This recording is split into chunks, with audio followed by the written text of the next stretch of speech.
تو وہ جنگل ہے، وہ جہاں افریقہ کا جنگل ہے، وہ کینیا اور تنزانیہ کا جنگل دنیا کا سب سے بڑا جنگل ہے. ابھی دیکھ کر آیا ہوں میں، ہماری جماعت چلے کی تھی. یہ اس سے بھی بڑا پاکستان ہو یا کوئی دیش ہو، میرا دیش ہے، میں اس کے لیے آنسو بہا رہا ہوں. پولیس کے رویے مالدار کے لیے اور، غریب کے لیے اور، طاقتور کے لیے اور، پیسہ دینے والے کے لیے اور، رشوت دینے والے کے لیے اور، ظالم کو پوچھنے والا کوئی نہ ہو، مظلوم کی سننے والا کوئی نہ ہو. یہ کیسی عدالتیں ہیں جہاں مظلوم کی صدا نہ پہنچ سکے؟ یہ کیسا انصاف ہے کہ مظلوم کو انصاف لینے کے لیے اگلی نسل تک کا انتظار کرنا پڑے؟ یہ کیسا انصاف ہے جہاں گھر بک جائیں، جائیدادیں بک جائیں اور پھر بھی وکیل کی فیس پوری نہ ہو؟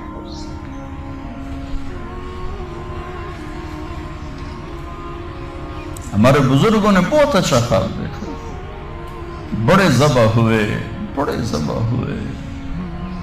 چمن میں تخت پر جس دم شہ گل کا تجمل تھا، ہزاروں بلبلیں تھی باغ میں، ایک شور تھا غل تھا.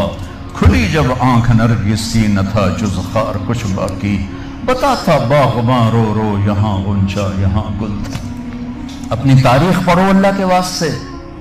تم بھی کیسے نادان نسل ہو ہماری کہ صرف پیسہ بنانے کو اپنی زندگی کی منزل بنا کے بھاگے جا رہے ہو، بھاگے جا رہے ہو، بھاگے جا رہے ہو. پیسہ ہی سب کچھ، دولت ہی سب کچھ، عزت ہی سب کچھ، شہرت ہی سب کچھ. ایسی بیکار زندگی، ایسی بے مقصد زندگی. ایک موت ہے جو پیچھے لگی ہوئی ہے، یہ شمع گل ہو جائیں گی، یہ بولتی زبان ہمیشہ کے لیے خاموش ہو جائے گی، کانوں کے ٹیلی فون کے تار کٹ جائیں گے، یہ سفید لباس پہنا ہوا جسم لٹھے کے کفن میں لپیٹ کر مٹی میں مٹی کر دیا جائے گا. پھر ایک دن آئے گا کہ تیرے جسم کو کھانے والے کیڑے بھی مٹی میں مٹی ہو جائیں گے. اجل ہی نے چھوڑا نہ کسرا نہ دارا، اسی سے سکندر صفاتی بہارا. ہر ایک لے کے کیا کیا نہ حسرت سے دارا، پڑا رہ گیا سب یوں ہی ٹھاٹھ سارا. جگہ جی لگانے کی دنیا نہیں ہے، یہ عبرت کی چاہ ہے تماشا نہیں.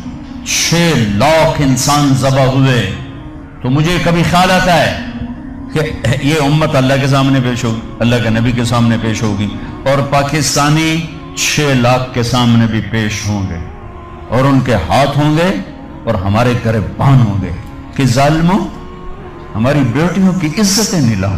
ستلج ہمارا قبرستان بنا، راوی کی لہروں نے ہمیں کفن پہنا، جناب کی مچھلیوں کے پیٹ ہماری قبریں بنے، ہماری ہڈیاں بحیرہ عرب میں جا کے گریں. ہماری معصوم بچیاں آج بھی کفر کی قید میں زندگی گزار کے، ان کے بچے جنتے جنتے جنتے روزانہ ان کے ضمیر پہ کیا قیامتیں ٹوٹتی ہوں گی. ساری دنیا پھری ہے، ایسا خطہ کہیں نہیں دیکھا، ایسا خطہ کہیں نہیں دیکھا، ایسی خیر کی شکلیں کہیں نہیں دیکھی، ایسے علم والے، ایسے زہد والے، ایسے نوجوان. برائی اگرچہ ہے لیکن جو خیر کا پہلو میں اس ملک میں دیکھتا ہوں پوری دنیا میں کہیں نہیں دیکھتا، پوری دنیا میں. تو میرے عزیزو، ہم اپنے اللہ سے اس نعمت کے شکرانے میں وہ کریں جو اللہ ہم سے چاہتا ہے.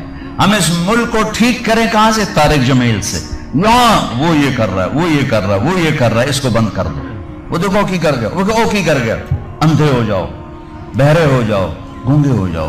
اپنے عیب دیکھو، اپنے عیب سنو، ضمیر کی آواز سنو، دل کی دھڑکوں سے اٹھنے والی باتیں سنو، اور پھر قرآن سامنے رکھو، قرآن پڑھو. تم سب سے کہتا ہوں قرآن پڑھو، قرآن پڑھو، تاکہ ممبر پر بیٹھنے والے کا تمہیں پتا ہو کہ یہ ہمیں پیغام دے رہا ہے یا آگ لگا رہا ہے، یہ ہمیں نفرتوں میں دھکیل رہا ہے یا محبت کے پھول دے رہا ہے.